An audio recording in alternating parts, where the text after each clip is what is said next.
Il était une fois, dans une famille chrétienne et profondément aimante, un foyer paisible où la foi était vécue au quotidien. La famille Martin à Alençon. Le 2 janvier 1873, leur dernière fille voit le jour. Elle s'appelle Thérèse. Enfant joyeuse, elle est entourée de ses 4 sœurs et de l'amour de sa famille. Mais à 4 ans et demi, un drame la frappe.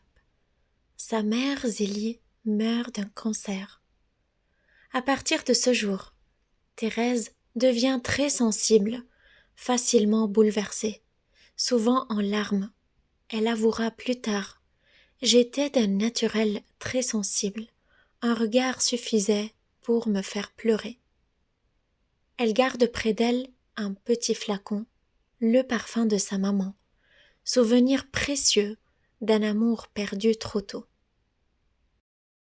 À Lisieux, où la famille s'installe après la mort de Zélie, Pauline, sa sœur aînée, devient comme une seconde maman. Mais lorsque Pauline entre au Carmel, en 1882, Thérèse, âgée de 9 ans, est brisée une fois de plus. Sa sensibilité devient extrême. Elle tombe malade, perd l'appétit, a des crises de larmes. On craint pour sa santé. Mais le 13 mai 1883, alors qu'elle est alitée, la petite statue de la Vierge Marie dans sa chambre semble lui sourire. Ce jour-là, Thérèse est guérie mystérieusement. Elle dira: la Vierge m'a souri. À partir de là, elle prie Jésus et Marie avec confiance. Sa foi s'enracine. À 14 ans, lors de la messe de minuit à Noël 1886, elle vit ce qu'elle appelle sa conversion profonde. Ce soir-là, elle surmonte sa sensibilité excessive. Elle dira: en une nuit, Jésus m'a changé. Son désir d'entrer au Carmel devient plus fort. Mais lorsqu'à 15 ans, elle demande à y entrer, l'évêque refuse trop jeune. Elle part alors en pèlerinage à Rome, en novembre 1887, avec son père, dans la foule impressionnante du Vatican. Son cœur bat fort. Elle sait que ce moment est décisif. Déterminée, malgré l'interdiction de parler au pape, elle ne peut se taire. Devant le pape Léon XIII, elle ose s'agenouiller et le supplier: Très Saint-Père, permettez-moi d'entrer au Carmel à 15 ans.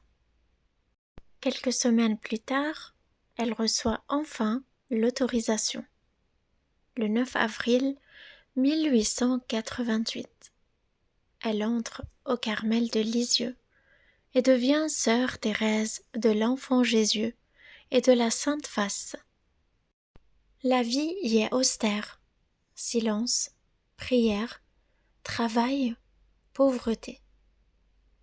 Elle fait le ménage, balayant les couloirs glacés du couvent, nettoyant sans relâche les sols, les escaliers, les cellules, avec patience et amour, sans jamais se plaindre. Elle fait la lessive à la main, dans l'eau froide, même en hiver, frottant les habits usés de ses sœurs avec soin, comme si elle lavait les vêtements du Christ. Elle plie les vêtements de la communauté avec délicatesse, en silence, chaque pli étant un acte d'amour discret. Elle mange sobrement avec les sœurs, un repas simple, souvent froid, sans confort, dans une salle austère. Elle y trouve la joie de la pauvreté évangélique. Elle prie chaque jour avec ferveur plusieurs heures dans la chapelle glacée du Carmel. Même fatiguée, même malade, elle s'unit à Dieu dans un grand silence intérieur. Certaines sœurs ne la comprennent pas. Elles la trouvent trop douce, trop silencieuse, ou même étrange dans sa manière d'aimer Dieu, jusque dans les plus petits détails. Une la bouscule volontairement en passant dans le couloir, sans un mot, espérant la faire réagir. Une autre fait claquer ses dents exprès pendant la prière, pour la troubler dans son recueillement. Thérèse ne se plaint jamais. Elle offre tout à Jésus par amour, dans sa petite voix. À 23 ans, elle commence à cracher du sang. La tuberculose attaque ses poumons. Elle entre alors dans une épreuve encore plus profonde, la nuit de la foi. Elle ne ressent plus la présence de Dieu. Elle doute, elle souffre, mais elle ne cesse jamais de croire. Je ne vois rien, je ne comprends rien, mais je crois. Elle offre sa souffrance pour les pécheurs, pour les prêtres, pour l'Église. Elle écrit dans ses derniers cahiers « Je veux passer mon ciel à faire du bien sur la terre. Après ma mort, je ferai tomber une pluie de roses. » Le 30 septembre 1897, après des mois de maladie, à seulement 24 ans, elle meurt dans son lit du Carmel. Ses dernières paroles sont « Mon Dieu, je vous aime ». Et juste avant de rendre son dernier souffle, « Je ne meurs pas, j'entre dans la vie ».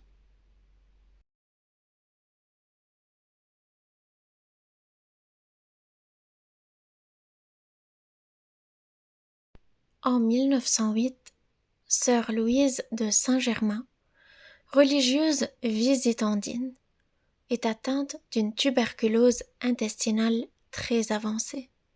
Elle souffre de douleurs atroces, ne peut plus manger, ni même boire de l'eau sans ressentir une vive brûlure à l'estomac. Alitée au bord de la mort, elle garde une image et une relique de Sainte Thérèse contre son ventre. Soudain, elle ressent une chaleur profonde dans tout son corps. Elle ouvre les yeux, se redresse et demande un verre d'eau. À la surprise de toutes, elle le boit sans douleur. C'est la première fois depuis des semaines. Les jours suivants, elle se nourrit normalement. Les médecins n'ont aucune explication. La guérison est complète et durable. En 1910, Charles Hahn, un jeune séminariste, est atteint d'une tuberculose pulmonaire sévère. Il est très affaibli, crache le sang, et on ne lui donne que quelques jours à vivre. Un prêtre lui remet une image de Thérèse en lui conseillant de prier pour sa guérison. Dans la nuit, Charles rêve de Thérèse. À son réveil, il respire normalement. Il n'a plus de fièvre, plus de douleur. Il reprend rapidement des forces, entre au séminaire et sera ordonné prêtre. Les médecins confirment une rémission inexpliquée.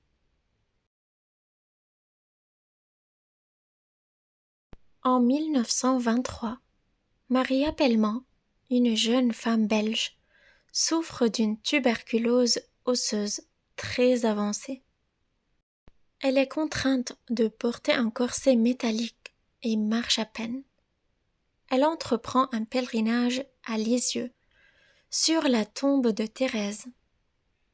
Pendant la prière, elle ressent une paix profonde et une chaleur mystérieuse dans son dos. Elle retire son corset, se lève et marche librement, sans douleur. Les examens médicaux confirment que les lésions ont disparu. Ce miracle sera reconnu par l'Église juste avant la canonisation.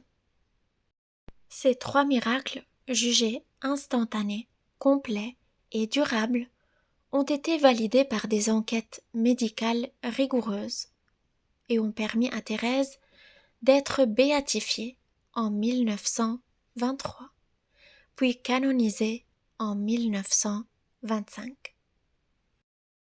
Sainte Thérèse, toi qui as su aimer Dieu dans les petites choses.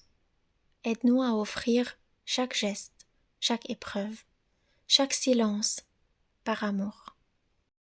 N'hésite pas à lui parler, à lui confier tes peines, tes projets, tes proches. Elle a promis de passer son ciel à faire du bien sur la terre, et elle le fait encore aujourd'hui. Demande-lui son aide dans la prière. Elle t'écoutera avec tendresse. Si cette vidéo t'a touché, abonne-toi pour découvrir d'autres histoires de saints. Like, commente pour me dire quel saint tu aimerais voir ensuite. Et surtout, partage autour de toi pour faire connaître ces vies qui élèvent l'âme. À bientôt!